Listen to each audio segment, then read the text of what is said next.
오늘 읽은 말씀 중심에서 은총을 거절하는 자, 이런 제목으로 하나님의 말씀 전합니다. 지난주에 우리가 보았던 말씀은 하나님의 은총 아래 사는 사람을 보았습니다. 다윗이 태평성대에 사울의 집안에 혹시 자손이 살아있을까 해서 찾다가 자기의 생명처럼 사랑했던 친구 요나단의 아들 무비보셋을 만나게 된 장면을 보았고, 또 무비보셋에게 옛날 할아버지 때부터서의 재산을 다 돌려주고, 또 그 사울의 신하들의 모든 종들까지 전부 다 무비보셋을 섬길 수 있도록 돌려주고, 또 다윗은 왕자처럼 무비보셋을 자기의 상에서 항상 식사 같이 하도록 그렇게 은총을 베풀어 줬어요. 그렇게 되기까지는 우리가 본 대로 다윗이 정말 하나님 앞에서 보잘것없는 존재였는데 너무 큰 은총을 입었기 때문에 그 은총을 받은 자로서 또 자기가 하나님의 은총을 베풀면서 살았던 것을 우리가 봅니다. 오늘 읽은 10장의 내용은 정반대예요. 은총을 거절하고, 은총을 오해하고, 은총을 악의로 갚는 그런 사람이 어떻게 되는가, 그것을 보여주고 있어요. 그래서 우리가 다 못 읽었지만 그 뒤에 보면은 이제 은총을 거절한 사건 때문에 전쟁이 발발이 되죠. 다윗이 그 주변 국가와 전쟁을 하려야 되는 나라도 있었지만 서로 화친 조약을 맺고 서로 평화스럽게 지내는 나라들도 있었다 이거예요. 그 중에 한 나라가 암몬이라는 나라였는데, 암몬은 그 나하스 임금이 다윗과 화친을 맺고 평화조약을 맺고 서로 침공하지 않고 그렇게 잘 관계를 맺고 지냈는데, 그 나하스 임금이 돌아가셨다 이거예요. 그리고 그 아들 하눈이라는 왕자가 왕이 되는데 이제 장례식을 해야 되지 않겠어요? 왕이 죽었으니까. 그러니까 그 아버지 나하스의 장례식에 다윗이 자기의 조문 사절단을 보냅니다. 그 나하스 임금이 살았을 때 다윗에게 어떤 은혜를 베풀었는지 모르지만 성경에 보면은 은혜를 베풀었다고 되어 있어요. 그러니까 그분이 돌아가신 것을 애석하게 생각하고 조문 사절단을 보냈는데, 자, 이제 장례식이 되기 위해서 많은 주변 나라에서 조문단이 왔지 않았겠습니까? 그런데 그 하눈이 아버지 대를 이어서 이제 왕이 돼야 되는데 신하들의 말을 듣습니다. 그 신하들이 뭐라고 얘기합니까? 왕이시여, 다윗이 어떤 사람입니까? 지금 저 사람들이 조문사절단을 아버지 왕을 존경하고 평소에 사랑해서 그렇게 보낸 줄 아십니까? 아닙니다. 지금 이 나라의 정세를 다 살피고 돌아가서는 우리를 침공하려고 간첩질하러 온 겁니다. 이렇게 얘기를 했단 말이에요. 그러니까 하눈이 그 말을 듣고 역시 그 말에 금방 마음이 동요돼가지고 조문사절단으로 파견을 받아서 간 다윗의 신하들을 어떻게 했다 그랬어요? 수염을 절반을 깎아버렸대요. 그 이스라엘 민족에게 있어서 수염을 깎아버리는 것은 치욕 중에 치욕이거든요. 그걸 아니까 그렇게 했어요. 그리고 그때 이제 미니스커트가 유행한 거예요. 미니스커트를 그때 만들어버린 거예요. 그 사람들은 뭐 언더웨어가 없이 그냥 통으로 머리에 쑥 끼우면은 그냥, 아니면 그냥 이렇게 휘 감으면 옷이잖아요. 지금도 그렇게 입고 다녀요.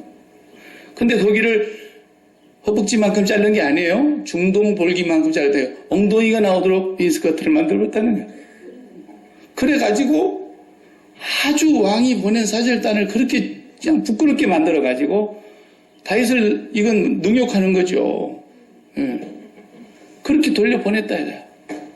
그러니까 그 얘기를 신하들이 다윗에게 얘기하니까 다윗이 그 수염 다 자랄 때까지 여리고성에 머물러 있다가 오라 그래라. 성으로 들어오지 못하게 하고. 그런 치욕을 당해놓고, 그 다윗이 그러고 있는데 질에서 잘못한 놈이 재발 지린다고 우리가 이렇게 해놨으니 다윗이 가만히 있을 리가 없지. 그러니 우리가 먼저 선수 쳐서 다윗을 공격하자. 그래가지고 또 이 암몬의 한운 임금이 자기들 힘으로는 부족할 것 같으니까 그 주변국들의 연합군을 33,000명이나 용병으로 요청을 해가지고 자기 군대와 연합군 33,000명이니까 얼마나 많겠어요. 그래서 다윗을 쳐들어오는 거예요. 다윗은 전쟁터에 나가지를 않았습니다. 처음에는 장군 요압과 아비새만 내보냈습니다. 그리고 군대들이 이제 출정을 했는데 이겼죠. 간단히 이겼어요. 그러고 나니까 이제 화가 나거든요. 그러니까 암몬 얘들이 더 강력한 부대를 이제 동원해가지고 아람 군대까지 불러들여가지고 하닷 에셀이라고 하는 그 군대를 동원해서 다시 침공해 옵니다. 이때는 다윗이 정벌하러 나가죠. 다윗이 나가서 모두를 다 제압하고 그들을 다 죽이고 쓸만한 것들은 종으로 잡아오고 그래서 평생토록 다윗이 왕노릇할 때 조공을 바치면서 이렇게 굴욕적인 삶을 살게 되고 맙니다. 이 사건이 오늘 우리가 읽은 내용인데 이런 사건을 통해서 우리가 꼭 기억해야 될 몇 가지의 신앙인의 어떤 삶의 원칙이라 그럴까요? 그런 게 있어요.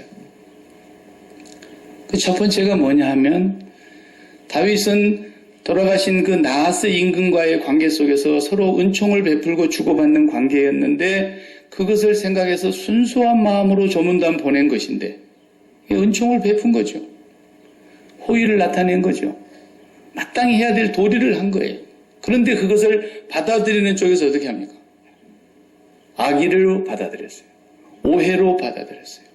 그리고 악의로 대접을 했어요. 그러고 났더니 어떻게 돼요? 나라가 망해버렸어요. 나라가 망해버렸어요. 우리가 이것을 인간관계 속에서 적용을 해보고 예수 믿는 사람들은 항상 어떻게 생각해야 되느냐 하면 부메랑처럼 생각해야 돼요. 애기들이 갖고 노는 부메랑을 이렇게 쫙 날리면 이게 쭉 참새처럼 날아갔다 내 손으로 다시 돌아오잖아요. 근데 이게 누군가가 맞으면 혹은 어떤 나무 열매가 맞으면 툭 떨어집니다. 그러니까 이게 부메랑이 날아갔다 안 돌아오면 뭔가 하나 얻는 거예요. 근데 부메랑이 싹 날렸는데 아무에도 맞지 않고 다시 되돌아오면 자기가 도로 받는 거예요. 이것이 원리라는 거죠. 선을 행하면 그것을 누군가가 받으면 그 사람을 내가 얻는 거예요. 그 사람을 친구로 얻는 거예요. 그 사람과 좋은 관계가 되는 거예요. 그런데 내가 선으로 쫙 날렸는데 아무도 받아들이지 않고 그대로 돌아온다 그러면 내가 도로 받는 거예요. 악으로 날렸다.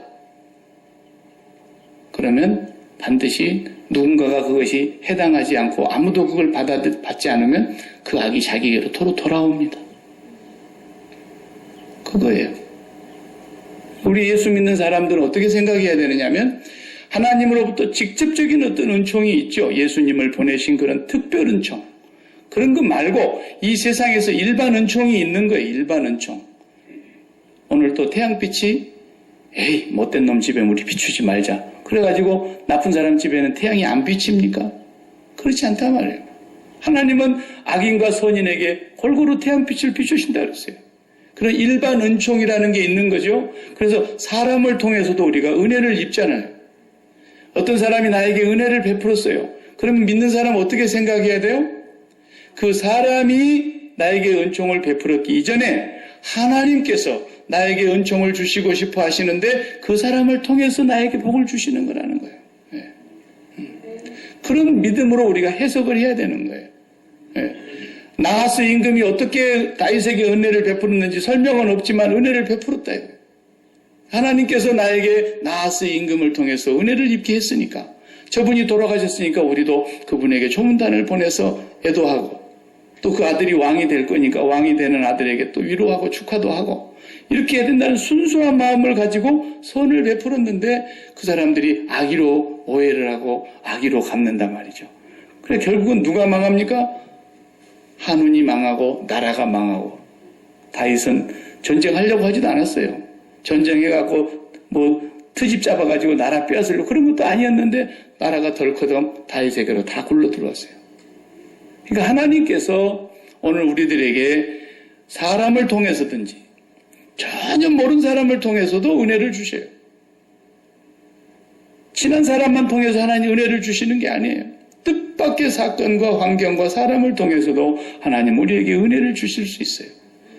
그런 은혜를 우리가 잘 받아들이면 그 사람과 친구가 되는 거고, 안 받아들이면 그 선은 그 사람에게로 되돌아갈 것이고 나만 손해보는 거예요. 나만 손해. 예수 믿는 사람은 그런 원리를 잘 배워야 됩니다. 그러니까 예수님께서도 분명히 그렇게 말씀하셨어요. 전도자들을 보내면서 뭐 준비해 갖고 가지 마라, 지팡이 이런 거, 전대, 두벌 옷 다 필요 없어. 어디든지 내가 보낸 곳으로 가.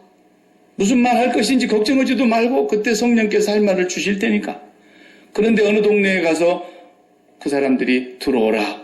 그러면 거기 머물러 있고 그 집에 평안을 빌 것이요 그랬어요. 그 집을 복을 빌어주라는 거예요. 그래서 그 집이 복을 받기에 합당하면 거기에 복이 임할 것이요. 그 복이 그 집에 합당치 아니하면 그 복이 너희에게로 되돌아오리라 그랬어요. 예수님의 원리예요. 예수님의 원리. 그래서 악으로 갚지 말고 선으로 도리어 악을 이기라 그러셨잖아요. 인간관계의 원리도 하나님의 은혜의 관점에서 봐야 된다는 거예요. 하나님 앞에서 보면은 사람 다 똑같죠. 나도 죄인이고 너도 죄인이고 나도 못된 인간이고 너도 못된 인간. 하나님 앞에서 볼 때 모두가 다 죄인이고 죄된 삶을 살아가고 있는데 하나님은 나를 용납해 주셨다 이거예요. 십자가 앞에서 볼 때 나를 받아들여 주셨다 이거예요.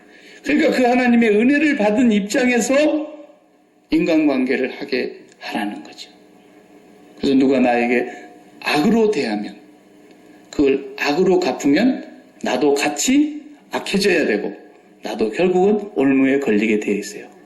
그러니까 누가 나에게 악으로 대하면 나는 하나님의 은혜를 받은 입장에 있는 사람이기 때문에 그냥 하나님의 은혜로 그대로 그걸 용납하면 그 악이 나에게 해당되지 않을 때 다시 부메랑처럼 날아서 그 사람에게로 갑니다. 네. 그러니까 우리가 막 나가서 싸울 필요 없어요. 네. 이것이 하나님께서 다윗을 통해서 우리에게 또 한 가지를 보여주시는 거 아닙니까? 실제로 다윗이 기도한 것을 시편 35편에 이런 기도를 했어요. 다윗이 35편의 기도를 제가 읽어봅니다.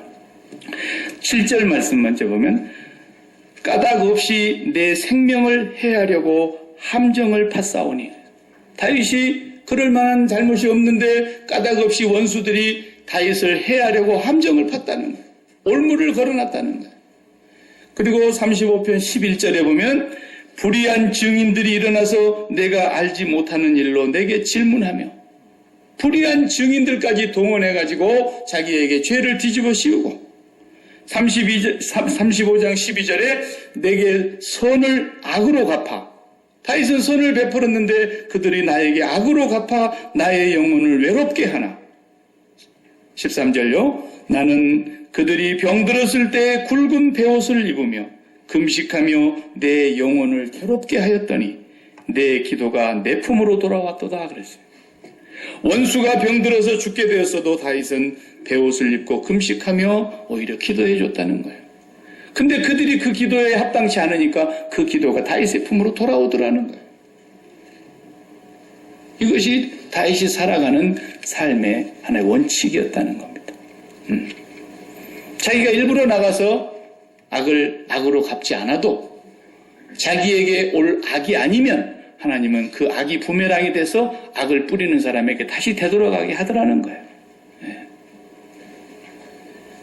그러므로 오늘 우리들의 입장을 깊이 생각하면서 용서를 많이 받은 사람들은 용서해 주라 그랬잖아요.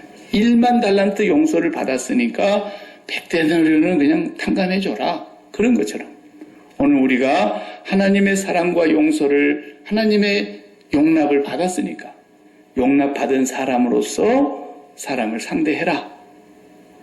이렇게 말씀하시는 것입니다. 또 여기서 우리가 두 번째 하나의 원리를 배울 수 있는데, 두 번째는 뭐냐 하면 해석을 잘해야 됩니다. 저나 여러분이나 인생을 살다 보면 수많은 문제를 만납니다. 개인적으로 문제를 만나고 자녀 때문에 어떤 문제가 있을 수 있고, 또 비즈니스 하다 보면 또 사업상의 문제가 있을 수 있고, 몸을 또 하다 보면 건강에 문제가 있을 수 있고, 뭐 원치 않는 사건 사고가 얼마나 많습니까? 내게 이런 많은 환경에 일어나는 사건들을 문제라고 여기면 진짜 그게 문제가 되지만 해석을 잘하면 괜찮아요. 그러니까 우리가 제일 잘해야 되는 게 뭐냐면 문제를 중요시 여겨야 되는 것이 아니고 문제를 어떻게 해석할 것이냐라는 거라니까요. 해석을 잘못하면 보세요. 아니 좋은 의도로 조문사지를 따라왔으면 감사합니다. 그리고 받아들이면 다윗을 아버지 때와 동일하게 자기도 친구처럼 여기고 좋은 관계를 맺고 나라가 평화로웠을 텐데, 아니 그 좋은 관계를 신하들이 엉뚱하게 해석을 해가지고 저놈이 틀림없이 간첩질하고 그러려고 저것들을 왔습니다. 그걸 오해하고 해석이 잘못되니까 나라가 망해버리지 않습니까? 네. 이스라엘 백성들이 해석을 잘못해갖고 다 망했습니다. 그러니까 광야를 지나가면서 이게 뭡니까 이게? 하루 이틀 다니고 이걸 밥이라고 먹으라고 줍니까? 그러면서 계속해서 원망하지 않습니까? 이제는 냄새가 나서 못 먹겠습니다. 처음에 줄 때는 그냥 속된 말로 환장을 해놓고 이제 배가 불렀다. 그리고 홍해바다를 기적같이 건널 때는 그냥 밤새도록 목이 쉬도록 춤추며 노래하고 하나님의 영광을 그렇게 높여놓고 조금 지나니까 그렇게 하나님 앞에 원망하고 불평하고, 하나님 당신이 우리한테 이걸 밥이라고 밥상이라고 차려줍니까? 다윗은 그렇게 쫓겨다니고 그렇게 어려운 환경 속에 있어도 주께서 내 원수의 목전에서 밥상을 차려주시고 이러잖아요. 시편 23편. 해석이 달라. 해석이 될 사람은 사건을 놓고도 해석이 다릅니다. 어떤 사람 보면은 진짜 바늘 끄트머리만한 일을 대나무만큼 키워가지고 침소봉대한다 그러잖아요. 그리고 아무것도 아닌데 애들이 탁 엎어져가지고 코피가 나오고 그러는데 어머 큰일 났다 피난다 큰일 났네. 그럼 애가 안 울라 그랬는데 울어봅니다. 에이 피까지 피 조금 나도 괜찮다 씩씩 닦고 또 용감하네 울도 않네. 그래봐요 안 울어요 애가. 해석이 중요한 거예요. 그러니까 계속해서 이걸 길이라고 가라 그럽니까? 이걸 먹으라고 한단 말입니까? 우리를 여기까지 와서 애굽에 장례할 공동묘지가 없어서 우리를 광야에서 죽이려고 여기까지 끌고 나왔습니까? 우리는 그들 앞에서 볼 때 메뚜기 같다는데 이게 해석이 그렇게 나오니까 그래 광야에서 차라리 죽었으면 좋았을 것을 이렇게 해석을 한다. 그래서 그렇게 죽고 싶냐? 그럼 20살 밑으로 다 죽여줄게. 그래서 다 죽은 거 아닙니까? 해석을 잘해야 돼요. 그리고 우리가 적어도 예수를 믿는 사람이며 하나님의 자녀라고 확신한다면 구약에서는 어떻게 해석을 해야 됩니까? 구약의 말씀을 보면은 에레미야 29장 11절에 이렇게 말씀했어요. 여호와의 말씀이니라 너희를 향한 나의 생각을 내가 아나니 평안이요 재앙이 아니니라 너희 장래에 소망을 주려 함이니라 이렇게 말씀했어요. 이 말씀은 적어도 우리가 하나님 앞에서 우리의 상황과 사건을 해석하는 데 기준이 되는 말씀입니다. 여호와가 너희를 향한 생각을 잘 알고 있는데 너희를 향한 나의 모든 생각은 뭐라고요? 재앙이 아니라 평안이라는 거예요. 그리고 마침내 너희 장래에 소망을 주려고 하는 일들이라는 거예요. 매를 때리는 일도 그렇고 혼을 내는 일도 그렇고 좋은 걸 주는 일도 그렇고 모든 것의 궁극적인 하나님의 생각은 뭐예요? 하나님의 자녀들에게 재앙이 아니라 평안이라는 거예요. 소망을 주란다는 거예요. 해석을 잘해야 되지 않겠습니까? 그게 주님께서도 얼마나 답답하시면 야 누구들은 죄인인 아버지라도 죄인인 엄마라도 너희가 악할지라도 자식에게 좋은 거 줄 줄 알거든. 하물며 하늘에 계신 너희 아버지께서 구하는 자에게 고기 먹고 싶다 그러는데 뱀을 줄 자식이 부모가 어디 있고 떡을 먹고 싶다는데 돌을 줄 부모가 어디 있느냐. 구하는 자에게 하나님이 왜 좋은 걸 주시지 않겠느냐. 예수님 그렇게 비유하시잖아요. 그러니까 오늘 우리에게 주어지는 모든 환경과 상황을 우리가 이 세상의 눈으로만 보니까 왜 이러십니까 하고 늘 재앙으로 느껴지고 매맞는 걸로만 느껴지고 불행한 것으로만 느껴지지만 하나님의 입장에서 세상을 십자가에 못 박아버리고 하나님을 모시고 하나님의 마음에 들어가서 보면은 오늘 우리에게 좋은 걸 주신다는 거예요. 그러니까 여러분이 오늘 또 떡을 잡수시는 날이지 돌 잡수시는 날이 아니에요. 하나님 왜 이렇게 나에게 이런 상을 차려줍니까? 라고 해석하지 말란 말이에요. 조금 건강이 나빠졌어요? 어차피 나빠질 거예요. 오래 사는 것이 복이라고 사람들은 생각하지만 아니에요. 속으로 처치곤란이 안 죽는 거예요. 그걸 왜 몰라요? 죽게 될 때 잘 죽어야 되고요. 정말 예수를 믿었으면 제일 복이 뭐예요? 오늘 당장 죽고 천국 가는 거예요. 그런데 하나님이 안 불러가시는 것 뿐이죠. 왜? 아직 간판 내릴 때가 안 됐으니까. 우리 몸뚱아리는 간판이라고요, 간판. 그 간판을 보니까 저 간판을 보고 이 집은 뭐 하는 집이구나. 이거 다 알잖아요. 사인보드, 간판이라고요. 그러니까 우리를 하나님께서 구원시키셔놓고 오늘 당장 불러가면 죄 안 짓고 살 것이고 더 이상 죄질 일이 없을 것이고 아버지의 품에 안길 것인데 우리를 여기 놔둔 것은 우리에게 간판을 걸어놓고 이 몸뚱아리 간판으로 하나님의 영광을 비추고 하나님의 뜻을 이루고 살라고 살려두신 것뿐이지 오래 산 게 복이냐 말이에요.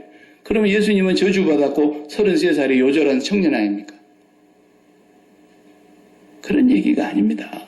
네. 모든 거 해석을 잘 하셔야 돼요. 사도 바울이 전도하면서 험한 꼴을 많이 당했습니다. 나중에 목회 서신을 쓸 때 디모데후서 4장에 보면 마지막 부분에 이제 편지를 끝마치면서 4장의 14절인가 거기서 그런 얘기를 해요. 디모데야, 구리 세공업자 알렉산더를 네가 조심해라. 내가 그 사람에게 많은 해를 입었느니라. 너도 저 사람을 주의하라. 나는 그가 행한 대로 갚지 아니하고 주께서 그 행한 대로 갚으시기를 원하노라 그랬어요. 주께서 갚으시기를 원한다. 네. 얼마나 괴롭혔으면 구리 세공업자 알렉산더를 너도 조심해라고 주의를 줬겠어요.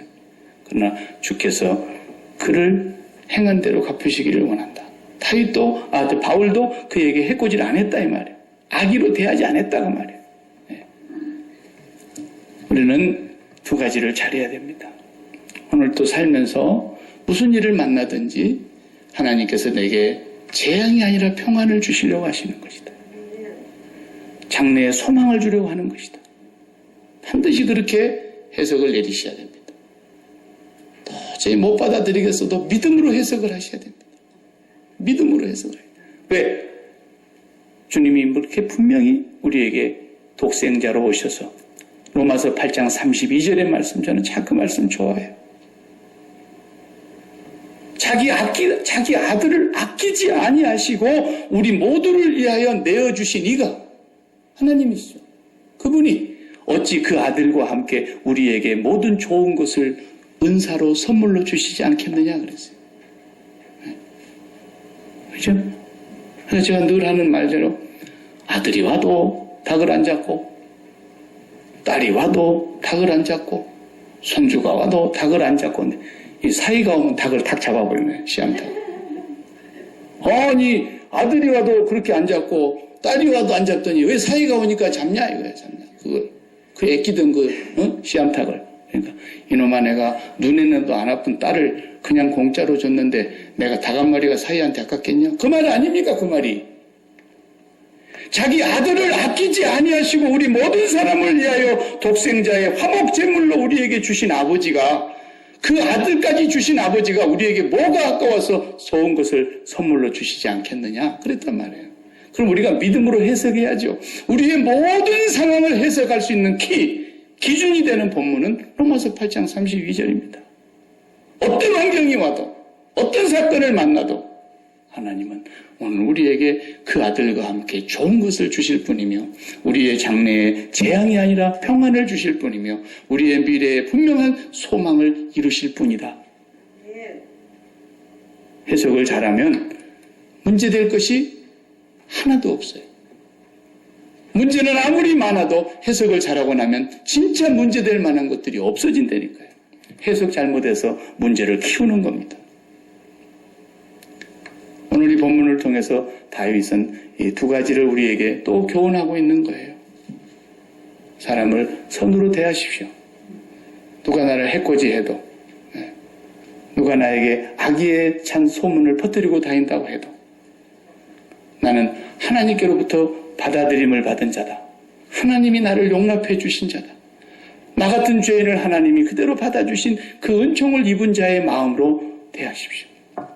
그러다 보면 그게 내게 합당치 않을 때는 악인은 내게 받다로 돌아갈 것이고 선의로 나에게 올 때는 선을 받아들이십시오. 그러면 그 사람을 친구로 얻게 될 것입니다.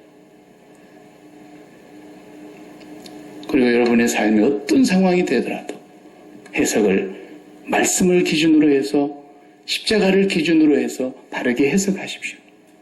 그리고 나면 여러분의 삶이 그렇게 무겁지만 않을 것입니다. 공고하지 않을 것입니다. 우리 목사님 오늘 자제분들이 이렇게 오셨군요. 손자 손녀까지 다 보니까 막 이렇게 뜨거운 여름에 그래도 손자들 자녀들 갖다 준다고 그냥 그 가서 블루베리 따는 거 보니까 말이야 왕눈이들만 따는 거야. 구운 것만. 뭘 좀 갖다 줄 게 없을까? 그렇다고 무를 뽑아줄 수도 없고. 그러니까 막 그렇게 맛있는 걸 따다가 막 갖다 줘요. 그리고 용돈도 막 주고 싶어갖고 막 돈도 없는 양반들. 그 사람이 자식한테도 그렇게 좋은 걸 줄 아는데 우리 하나님 아버지가 얼마나 우리를 사랑하셔서 독생자를 아낌없이 주셨는데 그 말씀을 기준으로 놓고 보면 우리는 모든 상황에서 하나님이 차려주신 환경은 돌이 아니라 떡이라고 뱀이 아니라 고기라고 믿으시기 바랍니다. 기도하십시다. 하나님 감사합니다. 오늘 또 우리에게 사무엘하 10장의 말씀을 통해서 다시 한번 우리의 믿음의 사람들, 하나님의 백성들이 어떻게 살아가며 어떻게 인간관계를 맺으며 어떻게 세상을 승리할 것인가를 또 한번 배우게 됩니다. 주님, 이 말씀을 통해서 우리의 마음 가운데 하나님의 은총을 우리가 만약에 거절했다면 하나님의 이 크나큰 호의를 우리가 거절했다면 얼마나 큰 저주가 우리에게 임하였을 터인데 아버지의 호의를 받아들임으로 우리가 아버지의 크신 사랑을 입게 된 것과 같이 또 우리도 다른 사람에게 이웃의 관계 속에서 호의를 베풀며 은혜를 베풀며 덕을 베풀며 선을 행하며 살아갈 수 있게 하여 주옵소서. 예수님의 이름으로 기도하옵나이다. 아멘.